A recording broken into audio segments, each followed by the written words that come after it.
Hello dear student, my name is Vicky Kumar Bahadur और मैं आप सबका स्वागत करता हूं आपके अपने YouTube channel Rahul commerce academy में। आज हम पढ़ने वाले हैं Jharkhand academy council JAC board class 11th का क्लास 11th का टर्म 2 के लिए जो मॉडल पेपर आया है उस मॉडल पेपर में आज हम अकाउंटेंसी का सेट 2 करेंगे। इससे पहले के वीडियो में मैंने आप लोगों को अकाउंटेंसी का सेट 1 का वीडियो बहुत ही अच्छे तरीके से समझा दिया था। अगर आपने अभी तक उस वीडियो को नहीं देखा है तो जल्दी से देख लीजिएगा। इस वीडियो में हम क्या पढ़ने वाले हैं, तो हम इस वीडियो में पढ़ने वाले हैं Jharkhand academy council JAC board class 11th का टर्म 2 के लिए accountancy cum model paper set 2 detailed में और बहुत ही अच्छे तरीके से मैंने इस वीडियो को बताया है। हिंदी मीडियम के स्टूडेंट और इंग्लिश मीडियम के स्टूडेंट दोनों ही स्टूडेंट इस वीडियो को अच्छे से देख सकते हैं और एक एक क्वेश्चंस को बहुत ही अच्छे तरीके से एक्सप्लेन किया है मैंने, चाहे थ्योरी पेपर हो या न्यूमेरिकल, दोनों ही पेपर को बहुत अच्छे तरीके से समझाया है। तो आप अच्छे तरीके से देख करके इसको समझिएगा, ठीक है। चलो आओ आगे बढ़ते हैं। ये मैंने आप लोगों को अच्छा से समझाने के लिए ये कुछ क्वेश्चंस है, पहले भी बताया था, एक बार फिर से बता देता हूँ। Very short answer type questions देगा, 1 से लेकर के 7 नंबर तक जो है ये क्वेश्चंस पूछेगा। लेकिन आपको 7 क्वेश्चन नहीं बनाना है, आपको बनाना है 2 नंबर के लिए 5 क्वेश्चंस यहाँ से बनाना है। इसके बाद आपका शॉर्ट आंसर टाइप क्वेश्चंस मिलेगा, 5 क्वेश्चंस यहाँ से बनाना है 3 नंबर के लिए, ठीक है। फिर इसके बाद आप लोगों को आगे जा करके very long type answer type question मिलेगा, 3 क्वेश्चन बनाना है 5 नंबर के लिए, ठीक है। टोटल नंबर ऑफ क्वेश्चन जो है वो 19 रहेगा, ठीक है। चलो आओ एक एक करके अभी मैं आप लोगों को क्वेश्चंस को समझाता हूँ। ये क्वेश्चंस है, चलो यहाँ मैंने क्वेश्चंस आप लोगों को बताने के लिए लिख रखा है, तो आप लोग अच्छे तरीके से देख लेना क्वेश्चंस, ठीक है। देखो सबसे पहले क्या बोला है, हिंदी में पढ़ लेते हैं। बोला गया है हरास लगाने की किन्हीं 2 विधियों का नाम लिखे। Name any 2 methods of providing depreciation. Depreciation काटने का कोई 2 मेथड्स का नाम बताइए। देखिए जब डेप्रिसिएशन कैलकुलेट किया जाता है तो डेप्रिसिएशन कैलकुलेट करने का 11 मेथड होता है, लेकिन यहाँ से आपको सिर्फ 2 मेथड बोला है। तो 2 सबसे ईजी और सबसे इंपॉर्टेंट मेथड जो है उसमें से पहला मेथड होता है fixed instalment method.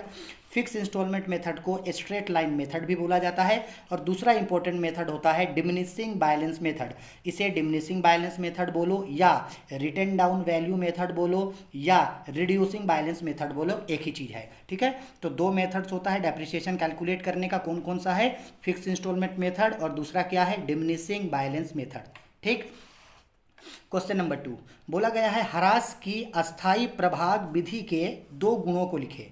Right 2 merits of fix instalment method. अगर आप फिक्स इंस्टॉलमेंट मेथड से डेप्रिसिएशन काटते हैं तो उसका कोई 2 इंपॉर्टेंस आपको पूछा गया है, 2 मेरिट्स आपको पूछा गया है।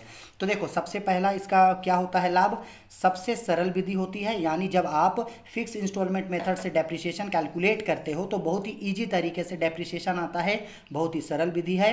और दूसरा प्रतिवर्ष ह्रास की राशि समान होना, यानी 1 साल जो डेप्रिसिएशन आप निकाल के लाए हो वही डेप्रिसिएशन आपका हर साल रहेगा, ठीक है। तो 2 मेरिट्स में पहला मेरिट्स क्या है, वेरी इजी मेथड्स, और दूसरा amount of depreciation equal for every year, हर साल का डेप्रिसिएशन एक ही होता है, ठीक है। चलो आओ आगे बढ़ते हैं। क्वेश्चन नंबर 3 देखो, क्वेश्चन नंबर 3 पे बोला गया है आयोजन को एक वाक्य में समझाइए।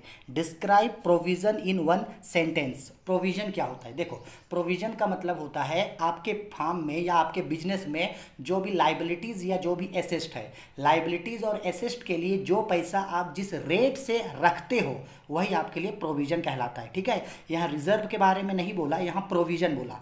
तो देखो प्रोविजन यानी आयोजन क्या होता है, आयोजन वह धनराशि है जिसे ज्ञात दायित्व को पूरा करने या संपत्ति के मूल्य में होने वाली कमी की क्षति को पूरा करने के उद्देश्य से बनाया जाता है। यानी जो भी लाइबिलिटीज़ है या जो भी एसेस्ट है उसका जो अमाउंट कम होगा तो उससे जो लॉस होगा उसके लिए जो है ये आपका आयोजन यानी प्रोविज़न बनाया जाता है। इंग्लिश में देखो क्या बोला, इंग्लिश में बोला गया है एनी अमाउंट सेट, अमाउंट का ऐसा कोई भी set aside for any non liability for which the amount cannot be determined with reasonable accuracy, ठीक है। ऐसा अमाउंट जो आपका लाइबिलिटी या एसेस्ट के लिए रखते हो वही आपके लिए प्रोविजन कहलाता है, ठीक है। चलो आओ ये है अब क्वेश्चन नंबर 4। क्वेश्चन नंबर 4 पे बोला गया है व्यापारिक खाता क्या है। What is trading account. ठीक है, तो मैंने आप लोगों को फाइनल अकाउंट में भी बताया था, इससे पहले सेट 1 का क्वेश्चंस में पूछा था ना। तो व्यापारिक खाता क्या होता है, देखो ट्रेडिंग अकाउंट यानी व्यापारिक खाता एक ऐसा खाता होता है जो एक निश्चित समय में किसी कंपनी का या किसी वित्तीय संस्था का सकल लाभ यानी ग्रोस प्रॉफिट या सकल हानि ग्रोस लॉस को दिखाता है। यानी सर एक ऐसा अकाउंट जो एक पार्टिकुलर पीरियड के बाद एक कंपनी का ग्रोस प्रॉफिट या ग्रोस लॉस को दिखाता है, उसे ही हम लोग ट्रेडिंग अकाउंट बोलते हैं। देखो थ्योरी में भी यही बोला गया, व्यापारिक खाता से आशय एक ऐसे खाते से होता है जो एक निश्चित समय में किसी व्यवसाय की सकल लाभ एवं सकल हानि को दर्शाता है। Trading account is refer to that account which shows gross profit और gross loss of a business enterprises at a particular period of time. ठीक है, चलो आगे बढ़ते हैं। क्वेश्चन नंबर 4 हो गया, आगे बढ़ते हैं और आते हैं क्वेश्चन नंबर 5 पे। देखो क्वेश्चन नंबर 5 पे यहाँ पे क्या बोला है, बोला गया है अप्रत्यक्ष व्यय के कोई 3 उदाहरण दीजिए, give 3 examples of indirect expenses. इससे पहले का जो सेट 1 है वहाँ आप लोगों को डायरेक्ट एक्सपेंसेस के बारे में पूछा है, मैंने डायरेक्ट और इनडायरेक्ट दोनों एक्सपेंसेस को आपको बताया था। तो यहाँ पे बोला give 3 examples of indirect tax, indirect tax का 3 एग्जाम्पल दीजिए। तो देखो इनडायरेक्ट टैक्सेस में आता है जैसे सैलरी आता है, रेंट आता है, कमीशन आता है, एडवर्टाइजमेंट आता है, बेड डेप्स आता है, इसके बाद जैसे परचेज ऑफ स्टेशनरी हो गया, ठीक है, या तो फिर टेलीग्राम हो गया, पोस्टेज एंड टेलीग्राम हो गया, बस फेयर हो गया, ऑटो फेयर हो गया, ये सब आपके लिए जो है वो इनडायरेक्ट एक्सपेंसेस होता है। तो 3 ही पूछा है, तो ये 3 इनडायरेक्ट एक्सपेंसेस का नाम है। ठीक है, आगे क्वेश्चन नंबर 6 पे बोला गया है अपूर्ण लेखा प्रणाली किन व्यावसायिक इकाइयों के लिए उपयुक्त है, for which type of business incomplete record system is suitable. ये मैंने सेट 1 में भी आप लोगों को बताया था कि जो सिंगल एंट्री सिस्टम यानी जो इनकम्प्लीट अकाउंटिंग सिस्टम होता है वो ऐसे बिजनेस के लिए बहुत ही ज़्यादा इंपॉर्टेंट है जो छोटा होता है। जो छोटे मोटे बिजनेस होते हैं उन लोगों के लिए जो है इनकम्प्लीट अकाउंटिंग सिस्टम यानी सिंगल एंट्री सिस्टम बहुत ही ज़्यादा अच्छा होता है। तो आंसर में भी बोला गया है छोटे व्यवसायियों के लिए, किसके लिए होता है, तो छोटे व्यवसायियों के लिए उपयुक्त होता है, सुटेबल फॉर स्मॉल कंसर्न्स और स्मॉल बिजनेसमैन। ठीक है, चलो क्वेश्चन नंबर 7 पे बोला कंप्यूटर लेखांकन प्रणाली की 2 हानियां बताइए, mention 2 demerits of computerised accounting. Computerised accounting का मतलब है जब हम लोग कभी भी कोई भी अकाउंटिंग का काम कंप्यूटर के द्वारा करते हैं वही कंप्यूटर अकाउंटिंग कहलाता है। तो क्वेश्चन में बोल रहा है कि कंप्यूटर अकाउंट का कोई 2 हानियों को बताइए। तो देखो कंप्यूटर अकाउंटिंग का क्या हानि है, सबसे पहला उच्च लागत और दूसरा सुरक्षा की कमी। यानी जब आप कंप्यूटर अकाउंटिंग करते हो तो बहुत ही ज़्यादा हाई कॉस्ट होता है। हाई कॉस्ट का मतलब होता है कि कंप्यूटर खरीदने के लिए या कंप्यूटर इक्विपमेंट के लिए बहुत ज़्यादा कॉस्ट का ज़रूरत पड़ता है।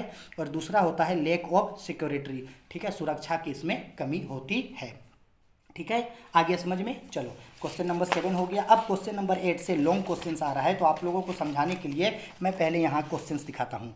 अच्छा से देखिएगा क्वेश्चन नंबर 8 पे क्या बोला गया है, ध्यान से देखिएगा, डेप्रिसिएशन का क्वेश्चन है। ठीक है, बोला गया है a company purchased a machine on 1 January 2016। एक कंपनी जो है 1 जनवरी 2016 को एक मशीन खरीदा for ₹19,000 and spent ₹10,000 on it's installation. 19,000 रुपया का मशीन खरीदा और उसका इंस्टॉलेशन चार्ज वो 1,000 रुपया पेड किया।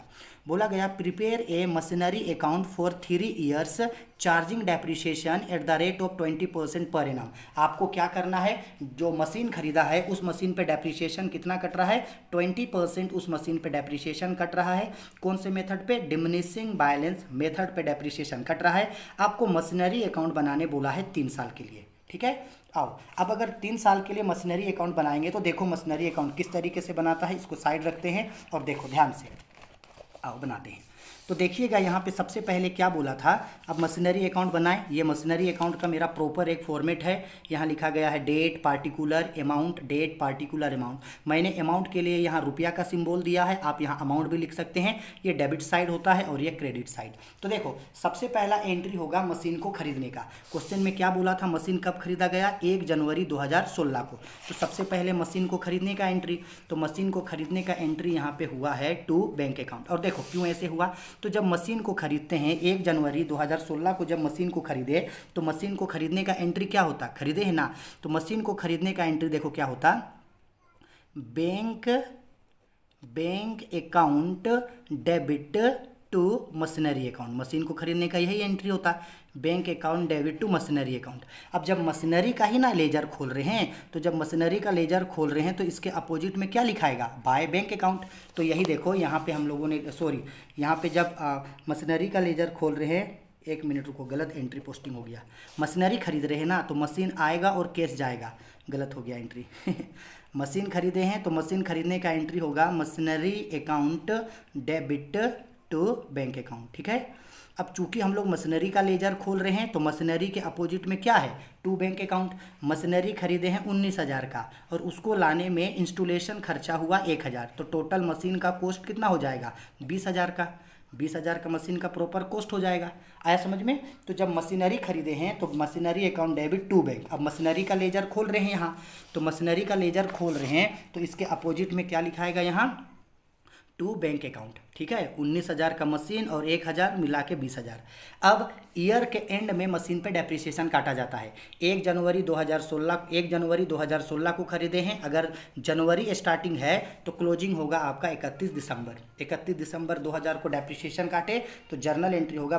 देखो जब मशीन पे डेप्रिसिएशन काटेंगे तो जर्नल एंट्री होता है आपका depreciation account debit to machinery account, ये एंट्री बनेगा। अब चूंकि लेजर हम लोग मशीनरी का खोल रहे हैं तो मशीनरी के अपोजिट में यहाँ क्या लिखाएगा, बाय डेप्रिसिएशन अकाउंट, तो यहाँ पे डेप्रिसिएशन काटेंगे, ठीक है। अब देखो मशीन पे डेप्रिसिएशन कैसे कटता है, यहाँ देखो मैं आपको ब्रैकेट में आप लोगों को समझा देता हूँ अच्छे से। देखो बहुत ज़्यादा पसीना हो रहा है, गर्मी बहुत लग रहा है ना।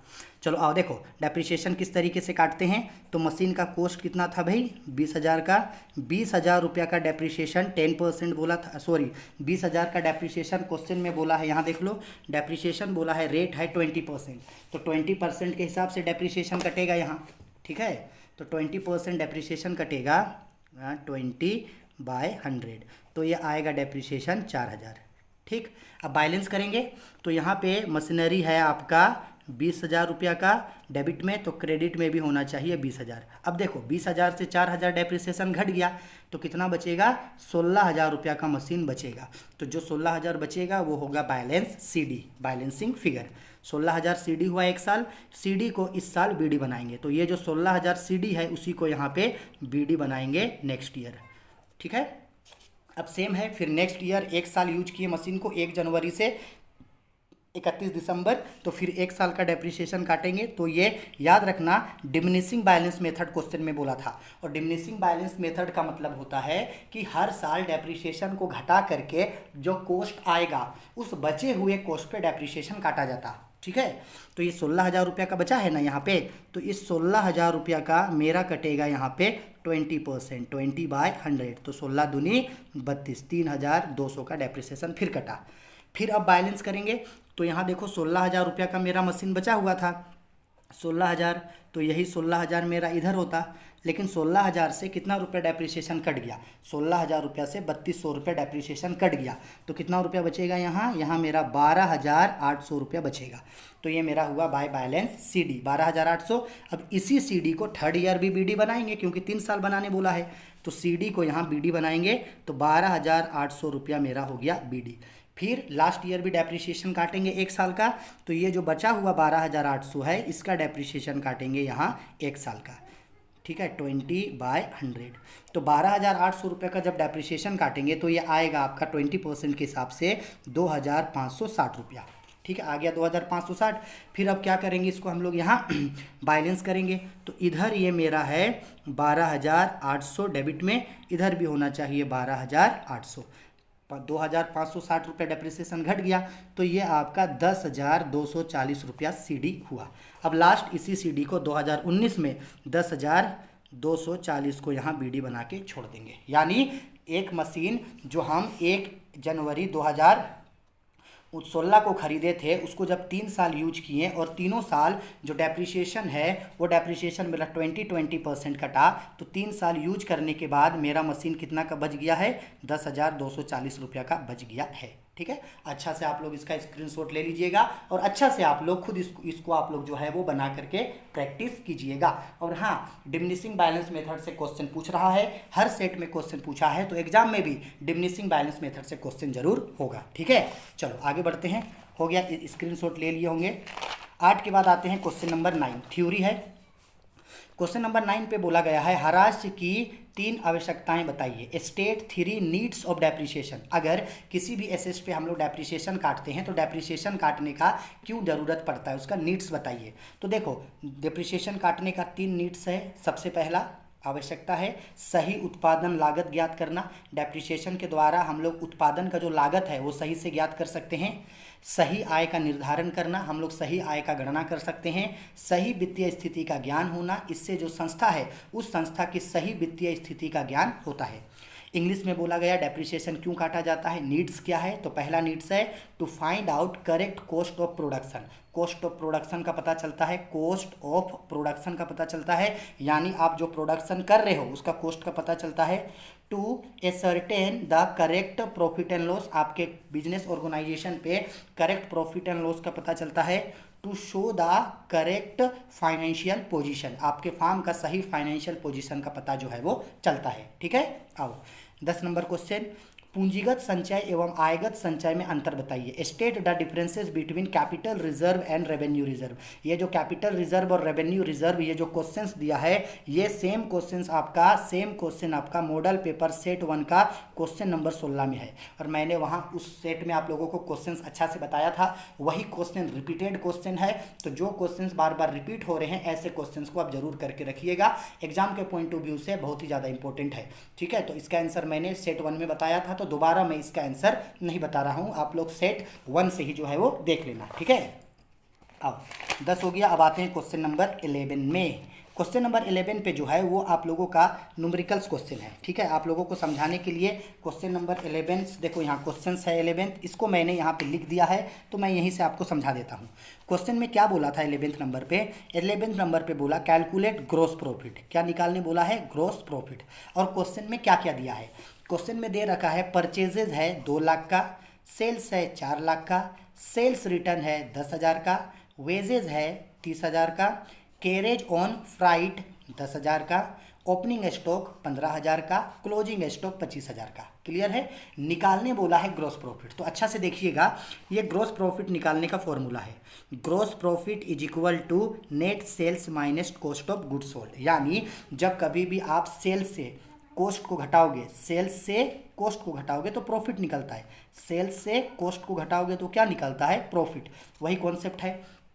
तो अगर क्वेश्चन में यहाँ हम लोग को सबसे पहले नेट सेल्स निकालना होगा तो सबसे पहले नेट सेल निकाले हैं। नेट सेल का मतलब होता है sales minus sales return.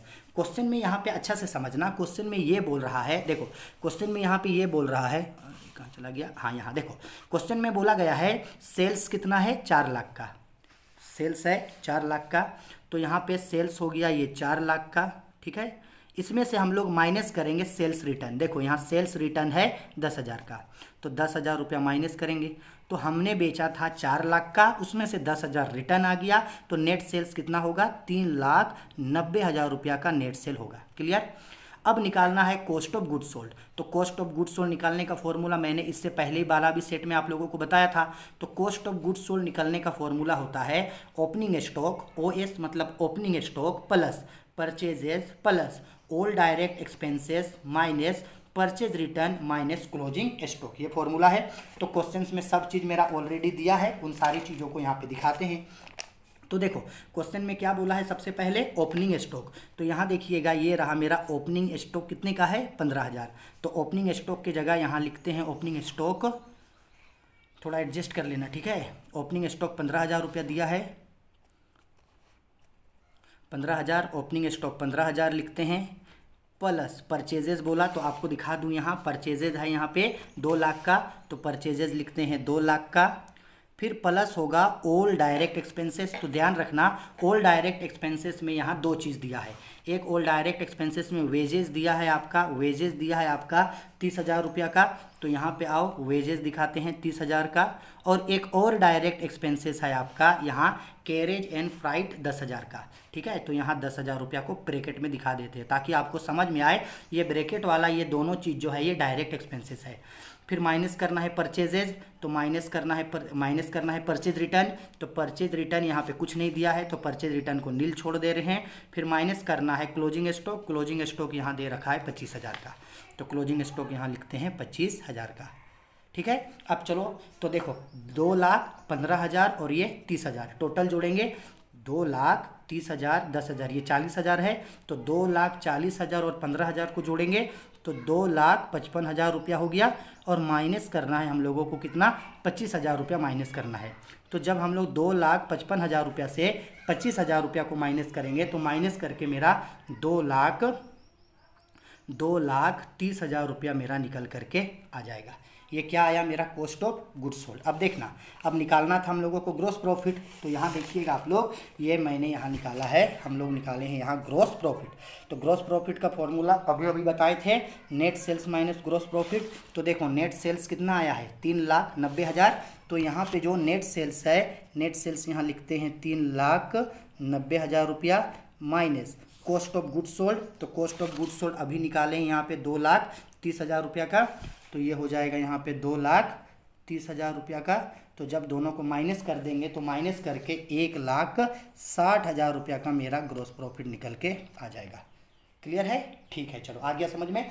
Video पसंद आ रही है तो वीडियो को लाइक जरूर करना, अपने दोस्तों के बीच शेयर जरूर करना, चैनल को सब्सक्राइब नहीं किए तो सब्सक्राइब जरूर करना। और मुझे सबसे ज़्यादा दुख इस बात का लगता है कि बहुत सारे स्टूडेंट वीडियोस को देखते हैं लेकिन बहुत ही कम स्टूडेंट हैं जो वीडियो को लाइक करते हैं। तो अगर आप लोग वीडियो लाइक नहीं करते हैं तो मुझे ये लगता है कि मैं आप लोगों को सही तरीके से सिखा नहीं पा रहा हूँ, तो मुझे जो है थोड़ा मैं डीमोटिवेट हो जाता हूँ और वीडियो बनाने का मुझे उतना मन नहीं करता। तो अगर आपको मेरा पढ़ाई अच्छा लगता है, अगर मैं आप लोगों का हेल्प कर पाता हूं, तो अगर वीडियो पसंद आता है तो लाइक जरूर किया करना, कमेंट जरूर किया करना और अपने सारे दोस्तों के बीच जो है वो शेयर जरूर करना। इस वीडियो का एम रखते हैं 500 लाइक्स, ठीक है, 500 लाइक्स। और मुझे पता है कि आप लोग 500 लाइक्स क्या, आप लोग तो 1200-1500 तक लाइक्स करवा दोगे। ठीक है, चलो आओ क्वेश्चन नंबर 12 में आते हैं। देखो क्वेश्चन नंबर 12 में क्या बोला है, मैं आप लोगों को क्वेश्चंस दिखाता हूँ, कहाँ है क्वेश्चन, हाँ यहाँ देखो। क्वेश्चन नंबर 12 में बोला गया है व्यापारिक खाते का नमूना दे, give the specimen of trading account. Specimen का मतलब होता है फॉर्मेट, स्पेसिमेन बोलो, फॉर्मेट बोलो या परफॉर्मा, यानी आपको वो ट्रेडिंग अकाउंट का जो है वो फॉर्मेट पूछ रहा है, बहुत इंपॉर्टेंट है। तो चलो आओ मैं आप लोगों को ट्रेडिंग अकाउंट का फॉर्मेट बताता हूँ। देखो आप लोगों को समझाने के लिए मैंने यहाँ पे लिख रखा है trading account for the year ended. यहाँ पे डेबिट, यहाँ पे पार्टिकुलर अमाउंट, इधर डेबिट बैलेंस होता है और इधर क्रेडिट। अब अच्छा से समझना इसका फॉर्मेट क्या होता है। ट्रेडिंग अकाउंट में डेबिट साइड में ऊपर में सबसे पहले ओपनिंग स्टॉक लिखाता है। क्या लिखाता है, ओपनिंग स्टॉक। तो यहाँ पे हम लोग लिखेंगे टू ओपनिंग स्टॉक, सबसे पहले यहाँ पे ओपनिंग स्टॉक लिखाता है। अगर ओपनिंग स्टॉक डेबिट में होगा तो जाहिर सी बात है क्लोजिंग स्टॉक क्रेडिट में होगा, तो इधर क्रेडिट में हम लोग क्लोजिंग स्टॉक लिखते हैं। क्रेडिट साइड इधर, क्रेडिट में इधर लिखेंगे हम लोग बाय क्लोजिंग स्टॉक। ठीक है, वेरी सिंपल है सर जी। ओपनिंग स्टॉक डेबिट में लिखते हैं, क्लोजिंग स्टॉक क्रेडिट में। ठीक, इसके बाद अब जब आप बिजनेस चलाओगे, प्रोडक्शन करोगे तो आपको रॉ मटेरियल परचेज करना होगा। ठीक है, तो परचेज को डेबिट में लिखते हैं, यहाँ लिखते हैं हम लोग टू परचेजेज, उसका अमाउंट इंटरनल कॉलम में दिखाते हैं। अगर परचेज किए हैं और मान लो परचेज में से कोई गुड्स को रिटर्न किए थे तो यहाँ से हम लोग लेस कर देते हैं परचेज रिटर्न को। किसको लेस करते हैं हम लोग, परचेज रिटर्न को लेस करते हैं। ठीक है, परचेज रिटर्न को एक और नाम से जाना जाता है, परचेज रिटर्न को रिटर्न आउटवर्ड या परचेज रिटर्न को रिटर्न का क्रेडिट बैलेंस बोला जाता है। ठीक है, तो परचेज से परचेज रिटर्न को माइनस कर देंगे, माइनस करके जो अमाउंट आएगा उसको बाहर दिखाएंगे। अब अगर परचेज डेबिट है तो सेल्स क्रेडिट होगा, सेल्स को इधर में दिखाते हैं हम लोग बाय सेल्स अकाउंट। सेल्स में भी वही करते हैं, इंटरनल कॉलम में लिखते हैं, और अगर सेल्स में से कोई सेल्स रिटर्न है तो उसको हम लोग लेस करते हैं हम लोग यहाँ से सेल्स रिटर्न। ठीक है, इसको आप या तो सेल्स रिटर्न बोलो या इसी को बोला जाता है रिटर्न इनवार्ड। क्या बोला जाता है इसको जी, रिटर्न इनवार्ड भी बोला जाता है, या इसी को रिटर्न का जो है वो आपका डेबिट बैलेंस बोला जाता है। यानी ये याद रखिएगा कि सेल्स से सेल्स रिटर्न को माइनस करेंगे और अमाउंट को बाहर दिखाएंगे। ठीक। ओपनिंग स्टॉक डेबिट में, क्लोजिंग स्टॉक क्रेडिट में, परचेज डेबिट में, परचेज से परचेज रिटर्न माइनस करेंगे, सेल्स क्रेडिट में, सेल्स से सेल्स रिटर्न माइनस करेंगे। इसके बाद एक लास्ट चीज आता है, और जितना भी डायरेक्ट एक्सपेंसेस है सब डायरेक्ट एक्सपेंसेस को डेबिट में दिखाते हैं। टू ऑल डायरेक्ट एक्सपेंसेस, सभी डायरेक्ट एक्सपेंसेस को डेबिट में दिखाते हैं। अब डायरेक्ट एक्सपेंसेस में क्या क्या आएगा, जैसे डायरेक्ट एक्सपेंसेस में आपका वेजेज आएगा, डायरेक्ट एक्सपेंसेस में आपका जैसे कैरेज आएगा, डायरेक्ट एक्सपेंसेस में जैसे आपका फैक्ट्री रेंट आएगा, डायरेक्ट एक्सपेंसेस में जैसे आपका इस्टेब्लिशमेंट एक्सपेंसेस आएगा, एस्टैब्लिशमेंट एक्सपेंसेस आएगा। इसी तरीके से जितना भी डायरेक्ट एक्सपेंसेस है सारे डायरेक्ट एक्सपेंसेस को डेबिट में दिखाते हैं। ठीक है, हो गया। बहुत सारा डायरेक्ट एक्सपेंसेस है, मैं बस एक दो का आप लोगों को नाम अभी बता दे रहा हूँ।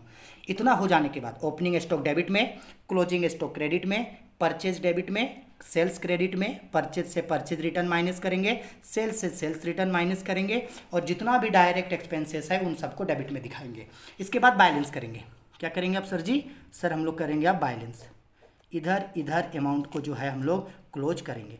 तो देखना, ध्यान रखना, क्लोज होने से दो चीज़ होगा, या तो बराबर कभी नहीं आएगा, ट्रेडिंग अकाउंट का डेबिट और क्रेडिट बैलेंस कभी भी बराबर नहीं आएगा, या तो डेबिट घटेगा या क्रेडिट। सपोज कर लो कि ऐसा हो कि क्रेडिट ज़्यादा आ जाए और डेबिट घट जाए, क्रेडिट ज़्यादा आ जाए और डेबिट घट जाए। अगर डेबिट घटता है तो वो मेरे लिए आता है टू ग्रोस प्रॉफिट।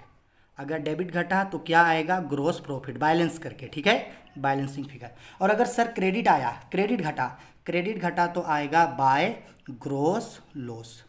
क्या आएगा सर जी? ग्रोस लॉस आएगा। ठीक है बच्चा लोग, अगर डेबिट घटेगा तो ग्रोस प्रॉफिट, क्रेडिट घटेगा तो ग्रोस लॉस आएगा। ग्रोस प्रॉफिट आए चाहे ग्रोस लॉस आए, उसको प्रॉफिट एंड लॉस अकाउंट में ट्रांसफर किया जाता है, क्योंकि ट्रेडिंग अकाउंट को देख के प्रॉफिट एंड लॉस अकाउंट बनता है, और प्रॉफिट एंड लॉस अकाउंट को देख के ही बैलेंस शीट बनता है। ठीक है, आई होप समझ में आ गया होगा ट्रेडिंग अकाउंट, बहुत ही इजी तरीके से। ठीक है, चलो इसका स्क्रीनशॉट ले लो और इसको अच्छे तरीके से लिख करके जो है आप लोग रख लेना। ठीक है, चलो हाँ, और एक चीज़, अगर आप लोग चाहते हैं कि मैं सारे सब्जेक्ट्स का आप लोगों को PDF दे दूं, तो आप लोग एक काम करना, मेरा टेलीग्राम चैनल का लिंक वीडियो के डिस्क्रिप्शन में है, या तो मुझे टेलीग्राम पे ज्वाइन कर लेना या मुझे इंस्टाग्राम पे ज्वाइन कर लेना और मुझे मैसेज करना, तो मैं जो हूँ आप लोगों को PDF जो है वो सेंड कर दूंगा, ताकि आप लोगों को सारे सब्जेक्ट्स का PDF मिल जाए। ठीक है, चलो आगे बढ़ते हैं। 12 नंबर हो गया।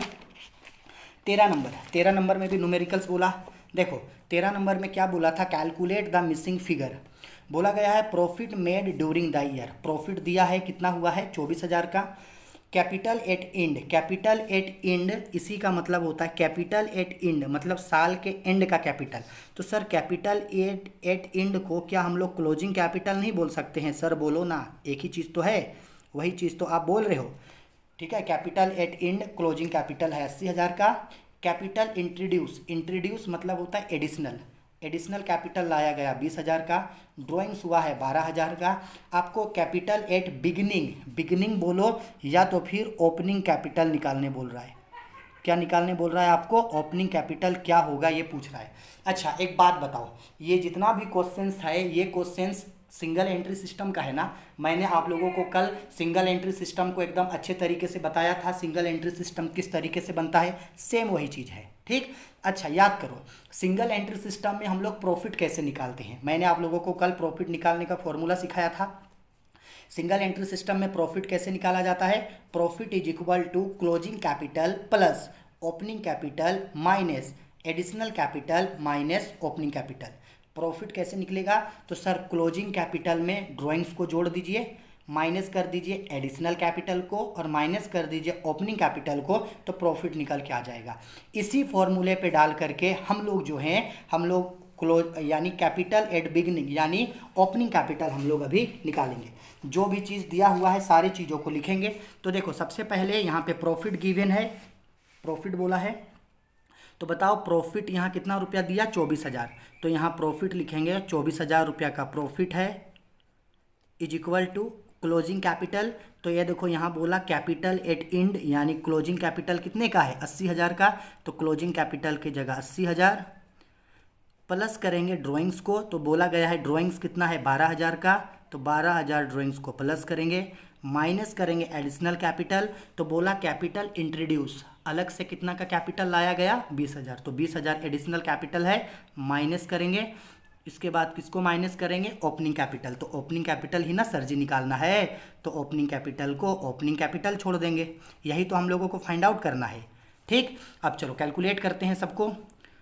तो इधर हो गया मेरा ये 24,000 का 24,000, ऐड करो तो 80,000 और 12,000 जोड़ेंगे तो ये हो गया 92,000। 92,000 ये माइनस होगा 20,000 और ये माइनस कितना रहेगा, ओपनिंग कैपिटल रहेगा। क्लियर, चलो आओ। अब ये हो गया मेरा 24,000 इज इक्वल टू 92,000 से 20,000 रुपया घट जाएगा तो ये बच गया मेरा 72,000 is equal to minus opening capital. ठीक है, अब देखो इसको यहीं छोड़ते हैं 24,000 को। अब अगर ये जो 72,000 प्लस में है, जब इसको इक्वल टू के इधर लाएंगे तो ये माइनस में बदल जाएगा। Minus 72,000 is equal to minus opening capital. ठीक है, अब देखो जब 24,000 में से 72,000 रुपया घटेगा तो ये माइनस 48,000 रुपया बचेगा इज इक्वल टू ये हो गया मेरा माइनस ओपनिंग कैपिटल। ठीक, माइनस माइनस कैंसिल हो गया, यानी ये मेरा opening capital is equal to कितना हो गया, 48,000 रुपया का हो गया। यही चीज़ तो हमको निकालने के लिए बोला गया था। ठीक है, बहुत इजी है, बस मैंने कुछ नहीं किया है, सिंगल एंट्री सिस्टम का फॉर्मूला में डाल के निकाल लीजिएगा, निकल करके आ जाएगा। ठीक है, चलो अच्छा से क्वेश्चन का स्क्रीनशॉट ले लो, इसके बाद इसका स्क्रीनशॉट ले लो और इसको अच्छे तरीके से नोट्स बना के लिख लेना। ठीक है, 13 हो गया। अब आते हैं 14 पे। 14 नंबर थ्योरी है। बोला गया है क्वेश्चन में write down some applications of computerized in accounting. Question में ये बोला जब हम लोग कंप्यूटर अकाउंटिंग करते हैं तो कंप्यूटर अकाउंटिंग में कौन कौन सा जो है, कंप्यूटर अकाउंटिंग में कौन कौन सा जो है हम लोगों को हेल्प करता है, यानी कंप्यूटर अकाउंटिंग में हम लोगों को किस तरीके से मदद करता है, क्या क्या चीज़ हम लोग अकाउंटिंग का कौन कौन सा काम हम लोग कंप्यूटर के द्वारा कर सकते हैं। तो देखो मैंने इंग्लिश में लिखा है, हिंदी वाले स्टूडेंट भी इसी को लिख लेना, या हिंदी में मैं समझा दे रहा हूँ। देखो क्या बोला गया था क्वेश्चन में जी, सबसे पहले क्वेश्चन में क्या बोला गया, हाँ, write down some applications of computerized in accounting. ठीक है, तो कुछ बोला है there are some applications of a computer in accounting. इस तरीके से कंप्यूटर जो है वो अकाउंटिंग में हेल्प करता है। सबसे पहला रिकॉर्डिंग ऑल बिजनेस ट्रांजेक्शंस, हम लोग कंप्यूटर के द्वारा सभी तरीके के बिजनेस ट्रांजेक्शंस को रिकॉर्ड कर सकते हैं। रिकॉर्डिंग ऑल बिजनेस ट्रांजेक्शंस, सभी व्यावसायिक लेन देनों का लेखांकन किया जा सकता है।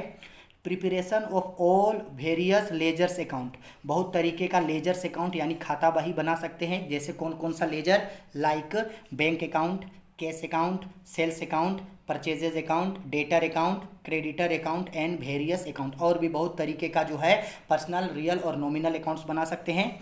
आगे बोला गया maintaining of the stores record up to date, यानी मेंटेनिंग ऑफ स्टोर रिकॉर्ड, दुकान का या स्टोर का जो भी रिकॉर्ड्स है, डेटा है, उसको हमेशा अप टू डेट रख सकते हैं।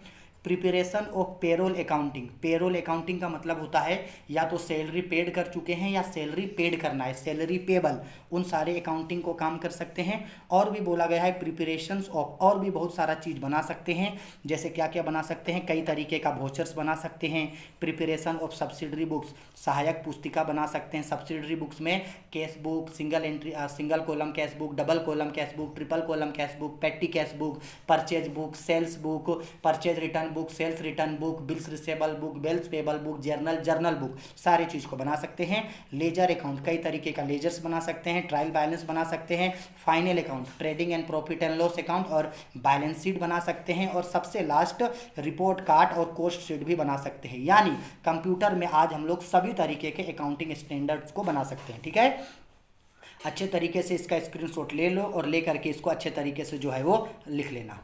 ठीक है, चलो आओ आगे बढ़ते हैं। अब आते हैं क्वेश्चन नंबर मेरा 15। क्वेश्चन नंबर 15 डेप्रिसिएशन का बहुत ही ज़्यादा लंबा क्वेश्चन है, लेकिन मैंने इस वीडियो में अच्छे तरीके से मैं आप लोगों को बताऊंगा, इसलिए पहले ही मैंने डेप्रिसिएशन का जो है ये फॉर्मेट खींच के रख लिया है, काफ़ी लंबा है ना।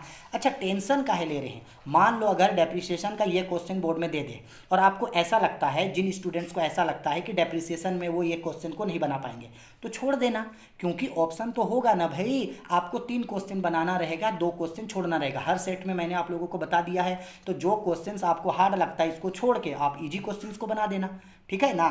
थोड़ा सा वहाँ पे ब्रेन यूज करना, और जो क्वेश्चंस आप लोगों से पहले बनेगा उस क्वेश्चंस का काम आप सबसे पहले करोगे। आओ 15 नंबर क्वेश्चन समझाते हैं।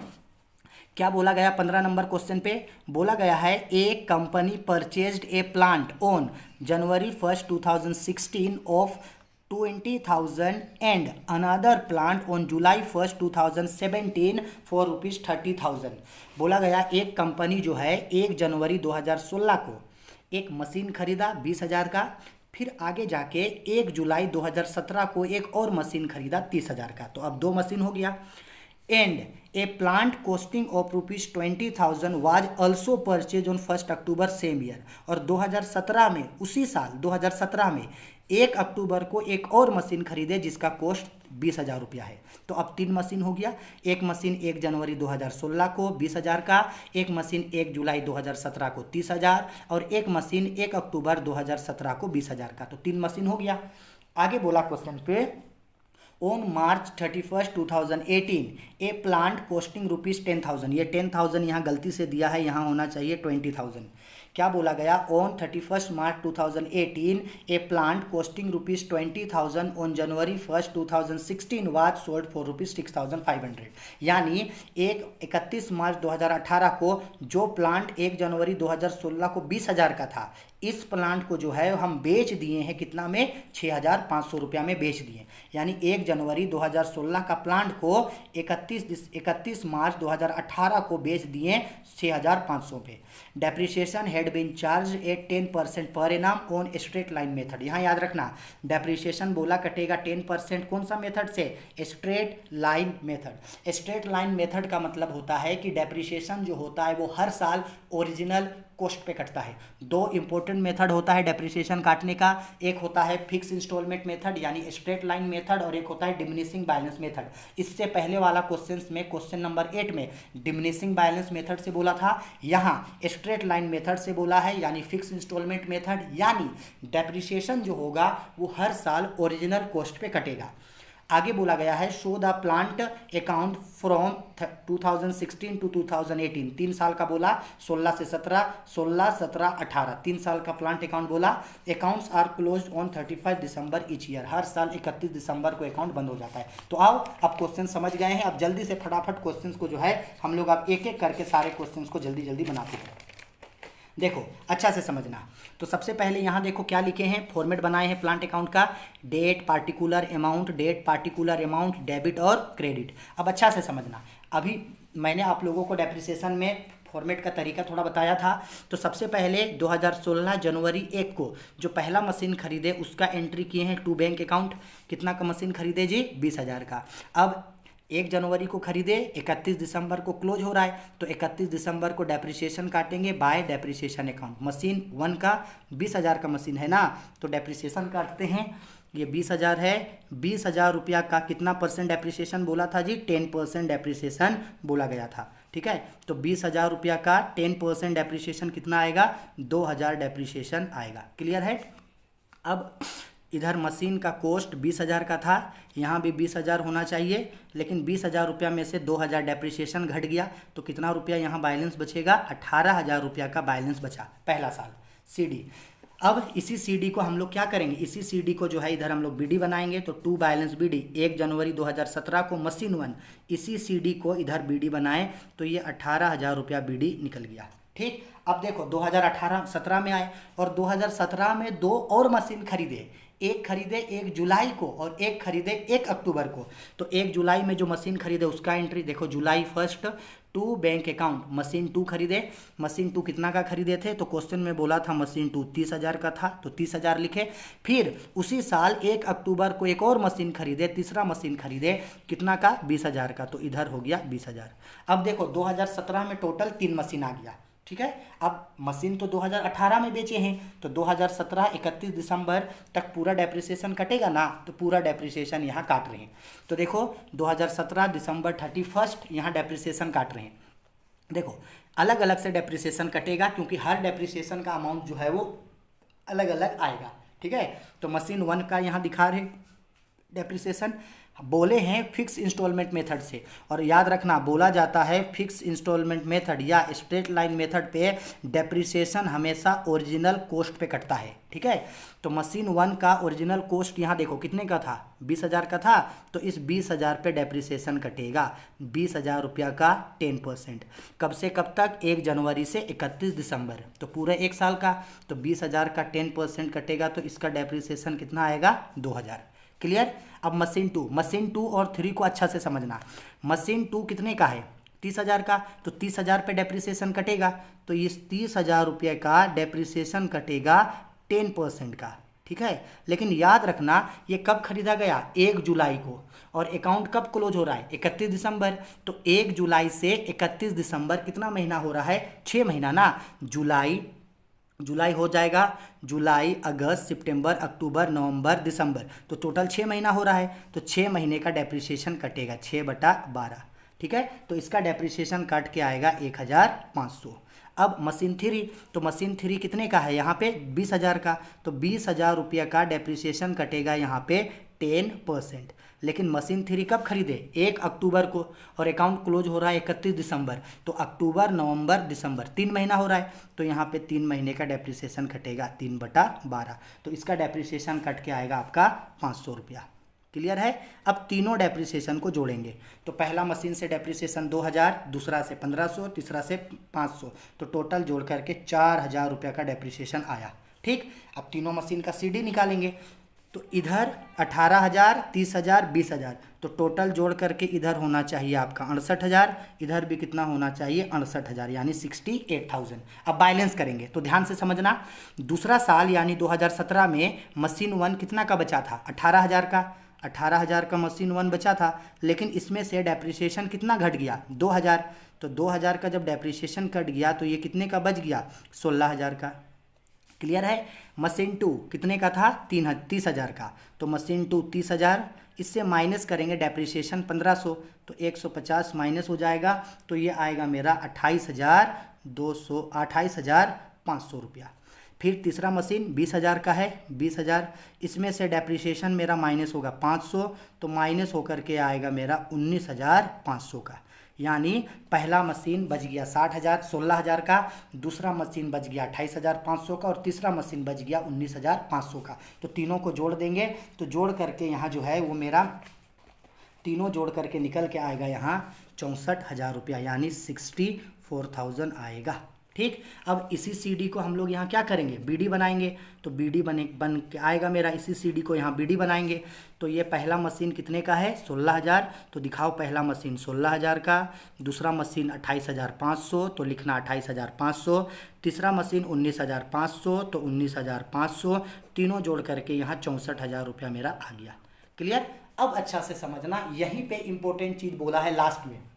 क्वेश्चन में ये बोला था कि 1 जनवरी 2016 को ये जो आप मशीन 20,000 का खरीदे थे, ये जो मशीन आपने 20,000 का 1 जनवरी 2016 को खरीदा है, इसको आप बेच रहे हैं 31 मार्च 2018 को।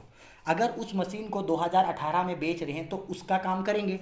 तो देखो पहला मशीन 1 जनवरी बेच रहे हैं 31 मार्च, तो 3 महीना बेचने से पहले 3 महीना यूज हुआ ना, जनवरी फरवरी मार्च 3 महीना, तो 3 महीने के लिए मशीन 1 पे डेप्रिसिएशन काटेंगे। तो लिखेंगे यहाँ बाय डेप्रिसिएशन अकाउंट, लिखे मशीन 1।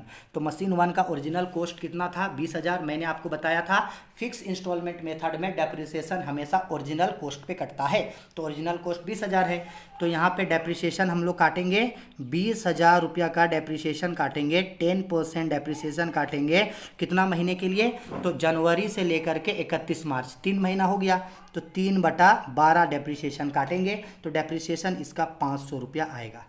क्लियर है। चलो अब उसको बेचे हैं, तो जब मशीन परचेज करते हैं तो डेबिट में लिखते हैं, और बेचेंगे तो क्या में लिखेंगे, क्रेडिट में, ठीक है। तो by bank account sold, machine कितना में बेचे, तो क्वेश्चन में बोला गया था मशीन 6,500 में बेचे।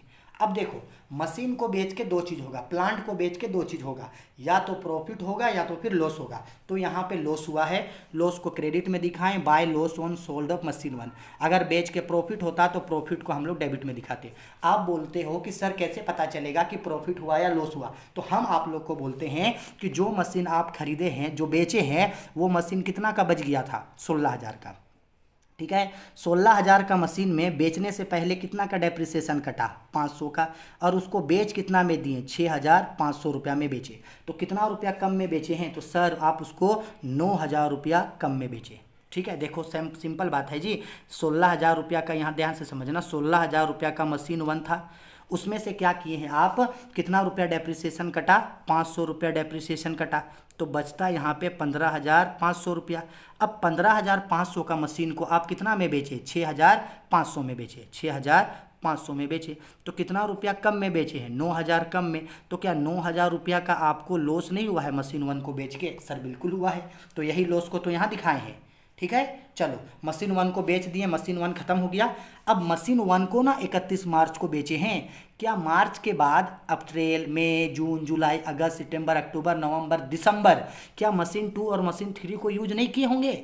मशीन 1 को बेचे हैं, 2 और 3 तो है, तो मशीन 2 और 3 का डेप्रिसिएशन कटेगा क्लोजिंग डेट पे। ठीक है, तो मशीन 2 पे डेप्रिसिएशन काटते हैं। तो मशीन 2 देखो यहाँ कितना का है, मशीन 2 ओरिजिनल कॉस्ट देखो 30,000, क्योंकि ओरिजिनल कॉस्ट पे डेप्रिसिएशन कटता है। तो यहाँ पे डेप्रिसिएशन कटेगा 30,000 रुपया का आपका 10%। कब से कब तक, तो 1 जनवरी से लेकर के 31 दिसंबर, तो पूरा 12 महीना। तो पूरा 12 महीना का डेप्रिसिएशन आएगा पूरे 1 साल का, यानी 30,000 का 10%, 3,000 डेप्रिसिएशन आएगा। और मशीन 2 कितने का था, यहाँ 2,000 का था, सॉरी 20,000 का था। तो 20,000 रुपया का ये यहाँ पे डेप्रिसिएशन कटेगा, 10%, यानी डेप्रिसिएशन कट के आएगा 2,000, यानी टोटल 5,000 डेप्रिसिएशन आएगा। क्लियर। अब बैलेंस निकालते हैं। तो इधर देखो टोटल 64,000 रुपया है, तो इधर भी होना चाहिए 64,000। तो बैलेंस करेंगे। मशीन 1 का काम तो कर चुके हैं, बेच के ख़त्म कर दिए। मशीन 2 28,500 था, 28,500 में मशीन 2 का डेप्रिसिएशन 3,000 रुपया कट गया, तो ये बचा आपका 25,500। मशीन 2 आप मशीन 3 था 19,500 का, 19,500 से डेप्रिसिएशन कटा 2,000 रुपया का, तो ये बचेगा आपका 17,500। दोनों को जोड़ करके यहाँ आप लोगों का 43,000 होगा। अब इसी सीडी को लास्ट ईयर यहाँ बीडी बना के दिखा देंगे। 43,000 रुपया का जो है आपका दोनों मशीन बचा है, मशीन 2 और मशीन 3। ठीक है, हो गया। लंबा है थोड़ा क्वेश्चन, अगर आप प्रिपरेशन कर सकोगे तो इम्पोर्टेंट है, क्योंकि इस तरीके का क्वेश्चन एग्जाम में पूछेगा। अगर बना सकते हैं तो ओके, प्रैक्टिस कर लेना, और इम्पोर्टेंट है, इसको जरूर प्रैक्टिस करना। ठीक है, चलो अच्छा से स्क्रीनशॉट ले लो। हो गया, चलो इसका भी स्क्रीनशॉट ले लो। हो गया, ठीक है, चलो आओ आगे बढ़ते हैं। 15 नंबर हो गया, जल्दी जल्दी आप एंड करते हैं। आते हैं 16 नंबर क्वेश्चन। थ्योरी है 16 पे बोला गया है संचय किसे कहते हैं, इसके विभिन्न प्रकार बताइए। What is reserve, give different types of it. Reserve के बारे में सेट 1 में भी पूछा गया था और फिर से पूछा गया है। तो देखो रिजर्व क्या होता है। रिजर्व का मतलब होता है संचय से आशय भविष्य की ज्ञात या अज्ञात हानियों एवं दायित्वों को पूरा करने के लिए बनाया गया एक कोष है। यह एक प्रकार का अवितरित लाभ होता है जिस पर स्वामी का अधिकार होता है। स्वामी मतलब होता है प्रोपराइटर। इसे लाभ का समायोजन भी कहा जाता है। इसे व्यवसाय की वित्तीय स्थिति मजबूत होती है। ठीक है, संचय के बारे में पहले भी मैंने आप लोगों को बताया था। इंग्लिश में क्या बोला गया, a reserve is meant for meeting unknown liabilities और losses in the future. Reserve represents undistributed profits and as such belong to proprietor. Reserve is an appropriation of profit. It is created to strengthen the financial position of the business. ठीक है, इससे business का financial position जो है वो मजबूत होता है। हिंदी वाले लोग स्क्रीनशॉट ले लो, इंग्लिश वाले लोग भी स्क्रीनशॉट ले लो। अब इसके प्रकार पूछा, यानी संचय के प्रकार, यानी टाइप्स ऑफ रिजर्व। तो देखो रिजर्व 2 टाइप का होता है, एक होता है ओपन रिजर्व और एक होता है सीक्रेट रिजर्व। ओपन रिजर्व का मतलब होता है प्रकट संचय, सीक्रेट रिजर्व का मतलब होता है गुप्त संचय। ये जो प्रकट रिजर्व संचय होता है यानी जो ओपनिंग रिजर्व होता है, इसमें 2 रिजर्व आता है। ओपनिंग रिजर्व में 2 रिजर्व आता है। कौन कौन? पूंजीगत संचय यानी कैपिटल रिजर्व, आयगत संचय यानी रेवेन्यू रिजर्व। ठीक है, ये जो मेरा रेवेन्यू रिजर्व है यानी आयगत संचय है, इसमें 3 रिजर्व आता है। सामान्य संचय यानी जनरल रिजर्व, विशेष संचय यानी स्पेशल रिजर्व, संचय कोष यानी कि रिजर्व फंड। ठीक है, तो एक रिजर्व जो होता है, टाइप्स ऑफ रिजर्व इस तरीके का होता है। स्क्रीनशॉट इसका ले लीजिए अच्छा से और अच्छे तरीके से इसको जो है आप लोग कर लीजिएगा। ठीक है, चलो अब हो गया, थ्योरी था। आगे बढ़ते हैं question number 17 number question long question है। 17 नंबर क्वेश्चन कैसा है? Long question. तो आओ मैं आप लोगों को 17 नंबर क्वेश्चन को अच्छे तरीके से दिखा देता हूँ। बस 2 क्वेश्चन है, जल्दी जल्दी कर रहे हैं, खत्म हो जाएगा फिर उसके बाद। ये रहा क्वेश्चन नंबर 17। बाबा रे बाबा, ओह बाप रे बाप, देखो क्या बोला गया है, from the following trial balance of Sumit prepare trading profit and loss for the year ending 31 March 2018 and balance sheet on as on date. यानी कुछ नहीं बोला, 3 चीज बनाने बोला। कौन कौन बनाने बोला? Trading account, profit and loss account और बैलेंस शीट। इसके लिए क्या क्या दिया? तो यहाँ एक पूरा स्टेटमेंट दिया है, ये डेबिट साइड का अमाउंट है और ये क्रेडिट साइड। अच्छा से समझ लो कि कौन सा चीज़ क्या होता है और कौन सा चीज़ को कहाँ दिखाएंगे। तो आपको पता होगा ट्रेडिंग अकाउंट और प्रॉफिट एंड लॉस अकाउंट साथ में बनता है, इसके बाद अलग से बैलेंस शीट बनता है। तो कौन सा चीज़ क्या है और कौन सा चीज़ को कहाँ दिखाया जाता है मैं आपको डायरेक्ट बता दे रहा हूँ। ओपनिंग स्टॉक ये जाता है आपका ट्रेडिंग अकाउंट के डेबिट में, कैपिटल बैलेंस शीट में जाएगा, परचेज ट्रेडिंग अकाउंट में जाता है, सन्ड्री क्रेडिटर लाइबिलिटी है तो लाइबिलिटी बैलेंस शीट में जाएगा, ड्रॉइंग्स ये भी आपका बैलेंस शीट में जाएगा, केस एसेस्ट होता है बैलेंस शीट में जाएगा, लीज होल्ड प्रॉपर्टी एसेस्ट होता है बैलेंस शीट में जाएगा, salary indirect expenses and losses है तो प्रॉफिट एंड लॉस में जाएगा, सन्ड्री डेटर्स एसेस्ट होता है बैलेंस शीट में जाएगा, वेजेज डायरेक्ट एक्सपेंसेस है तो ट्रेडिंग अकाउंट में जाएगा, बैंक एसेस्ट होता है बैलेंस शीट में जाएगा, रेंट इनडायरेक्ट एक्सपेंसेस होता है प्रॉफिट एंड लॉस के डेबिट में जाएगा, इलेक्ट्रिसिटी ऑफिस यानी इलेक्ट्रिसिटी ऑफिस का इनडायरेक्ट एक्सपेंसेस है डेबिट में जाएगा, मोटर कार एसेस्ट होता है बैलेंस शीट में जाएगा, एडवर्टाइजमेंट इनडायरेक्ट एक्सपेंसेस है डेबिट में जाएगा पीएल का, प्रीपेड एक्सपेंसेस एसेस्ट होता है current asset, prepaid expenses asset होता है, याद रखना प्रीपेड एक्सपेंसेस एसेस्ट होता है तो बैलेंस शीट में, आउटस्टैंडिंग एक्सपेंसेस करेंट लाइबिलिटी होता है तो बैलेंस शीट में, पोस्टेज एंड टेलीग्राम जो है इनडायरेक्ट एक्सपेंसेस एंड लॉसेस है तो पीएल के डेबिट पे। इसके बाद डिस्काउंट है 11,400 का डिस्काउंट जो है यह भी इनडायरेक्ट एक्सपेंसेस एंड लॉस है तो पीएल के डेबिट में। फिर इधर कुछ और चीज़ बोला, जनरल एक्सपेंसेस इनडायरेक्ट है तो पीएल के डेबिट में, सेल्स ट्रेडिंग अकाउंट के क्रेडिट में, आउटस्टैंडिंग एक्सपेंसेस आउटस्टैंडिंग लाइबिलिटी होता है तो बैलेंस शीट के लाइबिलिटी साइड, सस्पेंस अकाउंट ये भी बैलेंस शीट के लाइबिलिटी में जाता है। मोस्ट इंपॉर्टेंट चीज़ क्या बोला, market value of closing stock 80,000, cost price 75,000। एक स्टॉक है आपके पास जिसका मार्केट प्राइस 80,000 का है और कॉस्ट प्राइस उसका 75,000 है, तो यहाँ पे 80,000 को लेंगे या 75,000 को लेंगे। तो ध्यान रखना आपको कि हमेशा कॉस्ट प्राइस को लिया जाता है, किसको? Cost price. तो कॉस्ट प्राइस कितना है? 75,000, तो इस 75,000 रुपया को जो है हम लोग लेंगे। ठीक है, आया समझ में? चलो अब फटाक से क्वेश्चन बनाते हैं। तो सबसे पहला trading and profit and loss account जो एक साथ बनता है, ये उसका फॉर्मेट है, trading and profit and loss account for the year ended 31 March 2018, particular amount debit balance और क्रेडिट। तो सबसे पहले ट्रेडिंग अकाउंट बनता है, उसके बाद नीचे में जो है वो प्रॉफिट एंड लॉस अकाउंट बनता है। तो सबसे पहले ओपनिंग स्टॉक को डेबिट में लिखेंगे। अभी क्वेश्चन जिस तरह से बताए थे सेम उसी से मैं देख करके यहाँ मैंने क्वेश्चंस को बगल में रखा है और यहीं से देख करके जो है सब चीज़ों को लिख रहा हूँ। देखो, तो ओपनिंग स्टॉक को डेबिट में लिखा जाता है तो यहाँ लिखते हैं to opening stock. Opening stock मेरा है 50,000 तो ओपनिंग स्टॉक को डेबिट में लिखे। वैसे ही क्लोजिंग स्टॉक को क्रेडिट में लिखा जाता है तो यहाँ लिखेंगे हम लोग बाय क्लोजिंग स्टॉक। ठीक है, अभी फॉर्मेट बताए थे ना, क्लोजिंग स्टॉक का कॉस्ट प्राइस को लेना है, याद रखना किसको लेना है? कॉस्ट प्राइस को, मार्केट प्राइस को नहीं। तो कॉस्ट प्राइस मेरा कितना है? कॉस्ट प्राइस मेरा 75,000 था, 75,000 लिए। Opening stock debit, closing stock credit. फिर डेबिट में लिखते हैं परचेजेस को, टू परचेजेज। तो परचेजेस दिया है 4 लाख का, 4 लाख, और परचेजेस से अगर परचेज रिटर्न है तो उसको माइनस किया जाता है। क्वेश्चन में परचेज रिटर्न नहीं है तो परचेज रिटर्न माइनस नहीं होगा, यही 4 लाख रुपये जो है ये बाहर आ जाएगा। परचेज डेबिट होगा, सेल्स को क्रेडिट में लिखते हैं तो यहाँ लिखेंगे बाय सेल्स अकाउंट। तो क्वेश्चन में आपका सेल्स दे रखा है 6 लाख रुपया का, तो सेल्स दिखाएं, क्योंकि सेल्स से भी सेल्स रिटर्न माइनस होता है। तो क्वेश्चन में सेल्स रिटर्न नहीं दिया है तो यही 6,000 यही 6 लाख रुपया जो है ये मेरे लिए बाहर सेल्स होगा। अगर सेल्स रिटर्न होता तो सेल्स रिटर्न को माइनस करके दिखाते, परचेज से परचेज रिटर्न माइनस करते, सेल्स से सेल्स रिटर्न। अगर परचेज रिटर्न नहीं रहेगा तो उसके बदले दे सकता है आपका रिटर्न आउटवर्ड, या दे सकता है रिटर्न का क्रेडिट बैलेंस। ठीक है, अगर सेल्स रिटर्न नहीं दिया है तो सेल्स रिटर्न की जगह रिटर्न इनवार्ड हो सकता है या रिटर्न का डेबिट बैलेंस हो सकता है। ठीक है, अब इसके बाद जितना भी डायरेक्ट एक्सपेंसेस है उसको डेबिट में लिखते हैं। तो डायरेक्ट एक्सपेंसेस में यहाँ वेजेस दिया है, एक ही को डायरेक्ट एक्सपेंसेस दिया है, वेजेज जो 40,000 रुपया का है, तो वेजेज लिख दिए, हो गया। बस अब इसको क्या करेंगे हम लोग, बैलेंस करेंगे। तो बैलेंस करते हैं, तो इसको यहाँ से यहाँ हम लोग, चलो आओ इसको क्लोज करते हैं। ठीक है, तो यहाँ 2 चीज़ होगा, मैंने बताया था, या तो डेबिट घटेगा या क्रेडिट।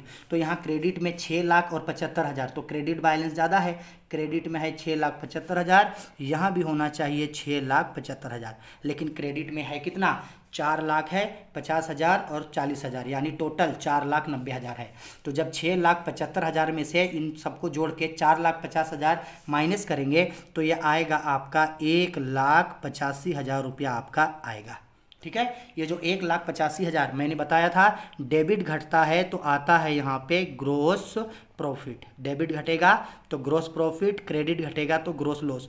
तो यहाँ ग्रोस प्रॉफिट आया, इसी ग्रोस प्रॉफिट को इन नीचे यहाँ पीएल अकाउंट बनता है, तो ग्रोस प्रॉफिट आया है तो इसका बैलेंस क्रेडिट में शिफ्ट करेंगे। अगर यहाँ ग्रोस लॉस आता तो उसको यहाँ डेबिट में शिफ्ट करते। तो यहाँ पे मेरा ग्रोस प्रॉफिट आया है, तो यहाँ पे थोड़ा सा दिखा देते हैं, यहाँ पे दिखा देते हैं कि transfer to profit and loss account. ठीक है, अब इसी को 1,85,000 को यहाँ शिफ्ट करेंगे, तो शिफ्ट करेंगे तो ये डेबिट है तो यहाँ क्रेडिट में आएगा।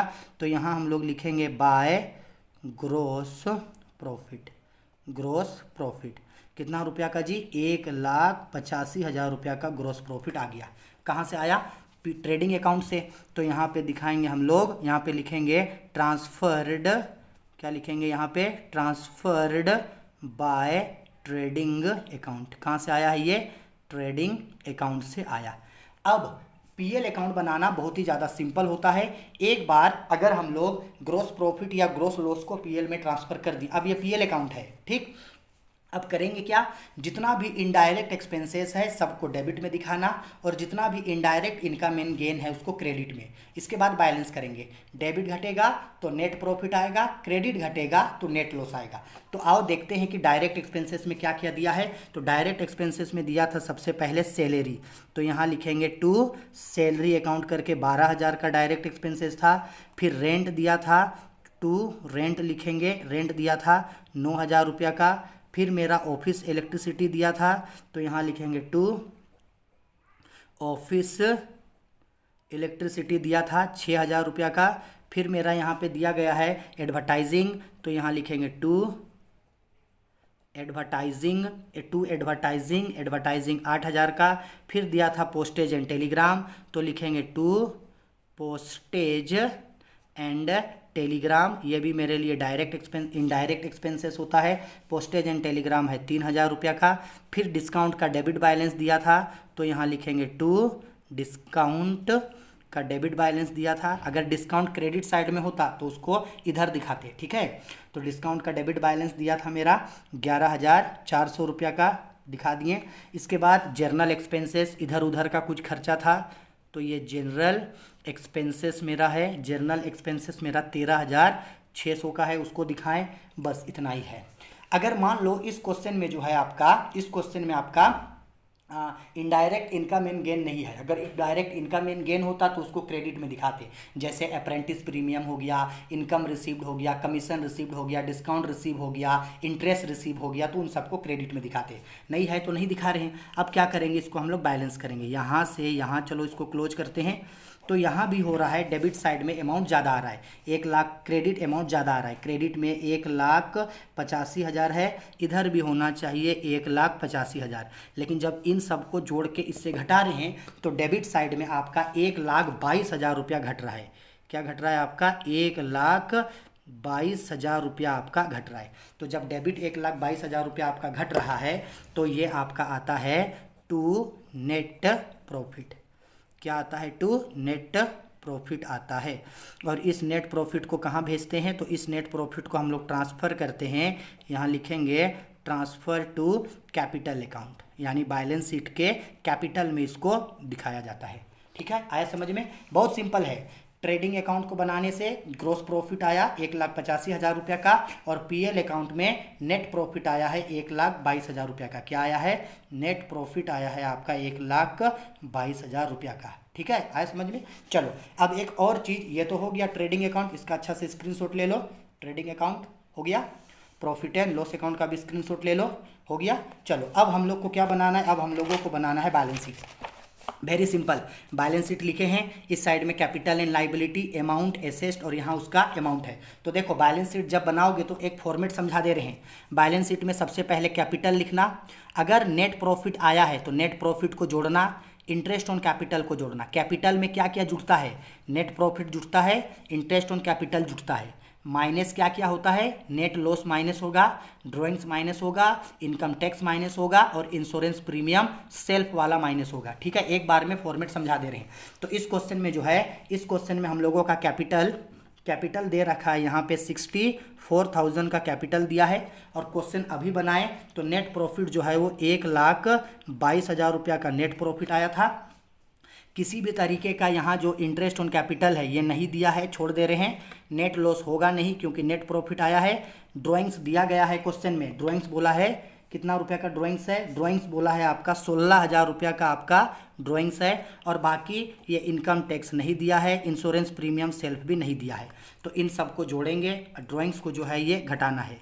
ठीक है, तो 64,000 में 1,22,000 जुटेगा और 16,000 रुपया घटेगा। तो इन सबको प्लस माइनस करके कैपिटल मेरा निकल करके आएगा 1,70,000 रुपया का कैपिटल मेरा आ गया। ठीक है, चलो अब सिंपल है, कैपिटल का काम हो जाने के बाद वेरी सिंपल, जितना भी कैपिटल और लाइबिलिटीज़ है उन सबको दिखाना लाइबिलिटी साइड, और जितना भी एसेट है चाहे करेंट एसेट या फिक्स एसेट उसको एसेट साइड दिखाना। तो देखो लाइबिलिटी साइड और क्या किया जाएगा? लाइबिलिटी साइड और क्या किया जाएगा? तो लाइबिलिटी साइड में मेरा क्रेडिटर्स जाएगा, जो क्वेश्चन में दिया है। क्रेडिटर्स दिया है मेरा 35,000 रुपया का, और साथ ही साथ मेरा आउटस्टैंडिंग एक्सपेंसेस लाइबिलिटी होता है, ये मेरा माफ़ कीजिएगा 1,000 रुपया का है। फिर मेरे लिए सस्पेंस अकाउंट, ये सस्पेंस अकाउंट भी लाइबिलिटी साइड जाता है, इंपॉर्टेंट है, सस्पेंस अकाउंट भी लाइबिलिटी साइड जाता है, तो 10,000 रुपया दिखा दिए। अब एसेट साइड क्या क्या था? कैश था मेरा 7,800 रुपया का, लीज होल्ड प्रॉपर्टी था मेरा 20,000 रुपया का, डेटर्स था यानी सन्ड्री डेटर्स था मेरा 80,000 रुपया का, बैंक बैलेंस था मेरा 21,000 रुपया का, मोटर कार 10,200 का, प्रीपेड एक्सपेंसेस 2,000 रुपया का था। ठीक है, इसके बाद क्लोजिंग स्टॉक, लास्ट में क्लोजिंग स्टॉक को दिखाते हैं, वही कोस्ट वाला। क्लोजिंग स्टॉक का कौन सा price? Coast price. Closing stock का कौन सा प्राइस? कोस्ट प्राइस कितना रुपया? 75,000। क्लोजिंग स्टॉक को भी दिखाया जाता है। अब इन सबको प्लस माइनस करेंगे, तो प्लस माइनस करने के बाद टोटल जोड़ करके जो होगा मेरा टोटल कैपिटल और लाइबिलिटी साइड टोटल अमाउंट जोड़ करके 2,16,000 रुपया आएगा। इधर भी मेरा 2,16,000 आएगा। याद रखना कि कभी भी जब अगर आप ट्रेडिंग अकाउंट और प्रॉफिट एंड लॉस अकाउंट और बैलेंस शीट बनाते हो तो उस क्वेश्चन में अगर बैलेंस शीट का टोटल दोनों साइड का बैलेंस शीट का कैपिटल और लाइबिलिटी और एसेट, अगर इसका अमाउंट एक दूसरे के बराबर आ गया, यानी अगर बैलेंस शीट का अमाउंट दोनों साइड अगर बराबर आ गया तो ट्रेडिंग अकाउंट और प्रॉफिट एंड लॉस अकाउंट और बैलेंस शीट आपने सही बनाया है। अगर किसी कारण से ये बराबर नहीं आया तो समझ जाना कहीं ना कहीं कुछ ना कुछ जो है वो गलती हुआ है। ठीक है, चलो आओ आगे बढ़ते हैं क्वेश्चन में। काफ़ी लंबा है। ये रहा क्वेश्चन नंबर 18। चलो 2 क्वेश्चन है, जल्दी जल्दी खत्म करते हैं। 18 में क्या बोला गया है? From the following information given below you are required to prepare a statement showing the profit और लॉस। आपको क्या बनाना है? Statement of profit and loss बनाना है। ठीक है, यानी सिंगल एंट्री का क्वेश्चन है।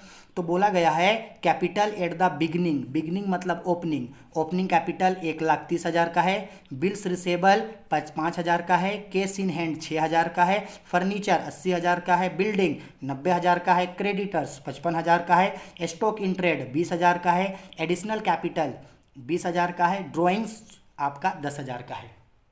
अच्छा एक चीज़ समझो, अगर हम लोग अभी स्टेटमेंट ऑफ अफेयर्स बनाते हैं, सपोज कर लो ये, तो स्टेटमेंट ऑफ अफेयर्स में ड्राइंग्स दिया है, एडिशनल कैपिटल दिया है, ओपनिंग कैपिटल भी दिया है, प्रॉफिट, एक मिनट, हाँ ये प्रॉफिट निकालना है, लेकिन क्वेश्चन में क्या मिसिंग है, क्लोजिंग कैपिटल मिसिंग है। तो याद है इससे पहले मैंने आप लोगों को कल के ही मॉडल पेपर का सेट में एक क्वेश्चन बताने के बाद 2 क्वेश्चन मैंने आप लोगों को एक्स्ट्रा दिया था। कभी भी अगर ओपनिंग या क्लोजिंग कैपिटल में से कुछ मिसिंग रहेगा तो कैपिटल निकालने के लिए हमेशा स्टेटमेंट ऑफ अफेयर्स आप लोगों को बनाना होगा। तो यहाँ भी कैपिटल निकालने के लिए स्टेटमेंट ऑफ अफेयर्स बनाए हैं। स्टेटमेंट ऑफ अफेयर्स कुछ नहीं होता है, statement of affairs balance sheet होता है, ठीक है। तो स्टेटमेंट ऑफ अफेयर्स बताएं क्या कैलकुलेट करने के लिए, कैलकुलेशन ऑफ क्लोजिंग कैपिटल या कैपिटल एट एंड, इसको पता लगाने के लिए स्टेटमेंट ऑफ अफेयर्स बनाएं। इधर लाइबिलिटी लिखे हैं, अमाउंट, एसेस्ट, अमाउंट। तो देखो यहाँ पे क्वेश्चन में देखते हैं लाइबिलिटी में क्या दिया है। तो लाइबिलिटी में सिर्फ मेरा एक क्रेडिटर्स दिया है 55,000 रुपये का, तो यहाँ हमने क्रेडिटर्स लिखा 55,000। और एसेट साइड में देखो क्या क्या दिया था, bills receivable, cash in hand, furniture, building और स्टॉक इन ट्रेड। तो ये जितना भी जो है आपका ये जो एसेट दिया है, सारे एसेट को डेबिट साइड में लिखे और इसका यहाँ अमाउंट लिखे, ठीक। अब बैलेंस किए तो टोटल एसेट जोड़ करके आ रहा है 2,01,000, 2,01,000। तो इधर भी होना चाहिए 2,01,000, लेकिन यहाँ देखो ऊपर में है कितना, सिर्फ 55,000 रुपया है, होना चाहिए 2,01,000, है कितना 55,000। तो कितना रुपया घट रहा है, 1,46,000 घटा। यही 1,46,000 को क्या मानेंगे, कैपिटल एट इंड माने, ठीक है। आ गया कैपिटल, बहुत सिंपल है। एक साइड सारे एसेट को जोड़ दो, एसेट को जोड़ के लाइबिलिटी से घटा दो तो कैपिटल आ जाएगा। क्योंकि याद है अभी अभी जो हम लोगों ने, अगर आप लोगों को याद होगा तो हम लोग एक चैप्टर पढ़ते हैं आपका ये डबल एंट्री सिस्टम में एक चैप्टर पढ़ते हैं हम लोग, अकाउंटिंग इक्वेशन। वहाँ एसेट निकालने का फॉर्मूला होता है asset is equal to capital plus liability, यही ना। और जब अगर मान लो कि अगर कैपिटल निकालना है तो कैपिटल का फॉर्मूला क्या होगा, तो ये एसेट है, इधर आ जाएगा liability is equal to capital, यानी क्या कैपिटल निकालने का फॉर्मूला नहीं होगा, capital is equal to asset minus liability. तो इसी फॉर्मूला से ही तो कैपिटल निकाले हैं, सारे एसेट को इधर में जोड़ दिए, उससे लाइबिलिटी को घटाएं तो क्या निकल के आ गया, कैपिटल। अगर आप डायरेक्ट ऐसे निकालना चाहो तो ऐसे डायरेक्ट निकालना, या तो फिर आप स्टेटमेंट ऑफ अफेयर्स में निकालना। लेकिन अगर एग्जाम में स्टेटमेंट ऑफ अफेयर्स बनाते हो तो आपका नंबर जो है एग्जाम में ज़्यादा आएगा, ठीक है। चलो अब स्टेटमेंट ऑफ अफेयर्स आ गया तो हमको तो भाई प्रॉफिट कैलकुलेट करना है, तो प्रॉफिट निकालते हैं। तो बताओ ना, सिंगल एंट्री सिस्टम में प्रॉफिट कैलकुलेट करने का फॉर्मूला क्या बताए थे, कैसे निकलता है प्रॉफिट। तो सर सिंगल एंट्री सिस्टम में सबसे पहले क्लोजिंग कैपिटल को लिखा जाता है। तो क्लोजिंग कैपिटल कितना आया है, 1,46,000। तो यहाँ क्लोजिंग कैपिटल होगा 1,46,000।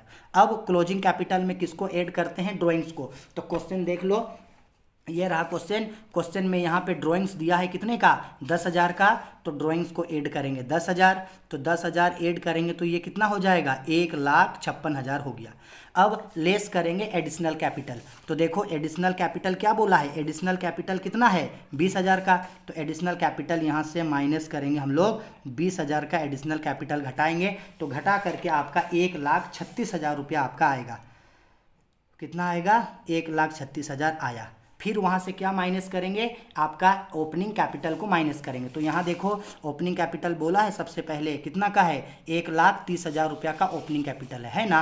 तो 1,30,000 रुपया यहाँ से माइनस कर दो। 1,30,000 माइनस करेंगे तो फाइनली क्या निकल के आ जाएगा, 1,36,000 से 1,30,000 घटाएंगे तो 6,000 रुपया मेरा निकल के आया। क्या निकल के आया, प्रॉफिट निकल करके आया, ठीक है। हो गया, चलो फटाक से इसका स्क्रीनशॉट ले लो, फटाक मतलब जल्दी से इसका स्क्रीनशॉट ले लो, हो गया, इसका स्क्रीनशॉट ले लो, ठीक है।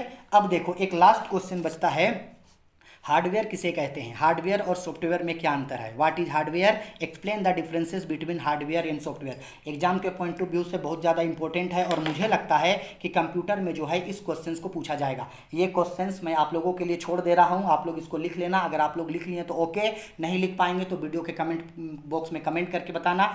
जब सेट 3 का वीडियो आएगा तो उसमें सबसे पहले मैं इसी क्वेश्चन का आंसर आप लोगों को बता दूंगा, ठीक है। आई होप सारा क्वेश्चन डिटेल्ड में समझ में आ गया। समझ में आया है तो प्लीज़ लाइक करना, सब्सक्राइब चैनल को करवाना और ज़्यादा से ज़्यादा स्टूडेंट्स के बीच इसको शेयर करना। कोई भी डाउट होता है वीडियो के कमेंट बॉक्स पे कमेंट करके मुझसे जरूर पूछना। इंस्टाग्राम, टेलीग्राम, फेसबुक जहां मन करे आप मुझे वहां पे फॉलो करना, डायरेक्ट मुझसे मैसेज करना। पढ़ाई से रिलेटेड किसी भी टॉपिक पे कोई भी दिक्कत हो बेझिझक कमेंट करके मुझसे बातचीत करना और अपने सारा डाउट्स मुझसे क्लियर हमेशा करवा लेना, ठीक है। चलो इसके तुरंत बाद ही सेट 3 का वीडियो मैं लेकर आता हूँ। तब तक आप लोग अच्छा से रहिए, मन लगा के पढ़ाई कीजिए, सारे सब्जेक्ट्स को पढ़िए और एग्जाम का एकदम धांसू तरीके से और धुआंधार तरीके से एग्जाम का तैयारी कीजिएगा, ठीक है। चलो बाय, टेक केयर।